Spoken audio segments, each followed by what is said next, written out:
ভাইয়ের বিজয়, এই বিজয় আমার মায়েদের বিজয়, এই বিজয় সারা বাংলাদেশের আপামর জনসাধারণের বিজয়।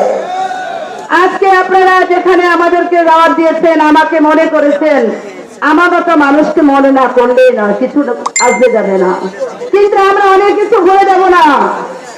আমরা ভুলবো না আমাদের গণতন্ত্রের মাকে। আমরা যে থেকে সাহস পেয়েছি সেই বেগম খালেদা জিয়া থেকে। আমরা চাই গণতন্ত্রের মায়ের এই সাহস থেকে আমরা অনেক কিছু শিখবো। আমরা সবাই দোয়া করবো সবাই সবার জন্য। এই জিয়া, তারেক রহমান জিন্দাবাদ, খালেদা জিয়া জিন্দাবাদ। আমি আমার বেগমগঞ্জবাসীর পক্ষ থেকে তথা বরকতুল্লাহের পক্ষ থেকে আপনাদেরকে জানাই অনেক অনেক সালাম ও শ্রদ্ধা।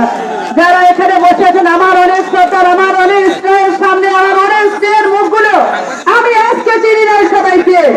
আমরা সবাই কাউকে ভুলবো না, সবাই সবার সবার সাথে থাকতে চাই, চেষ্টা করবো। খোদা হাফেজ। বাংলাদেশ জিন্দাবাদ, বাংলাদেশ জাতীয় দল জিন্দাবাদ, বাংলাদেশ জিন্দাবাদ।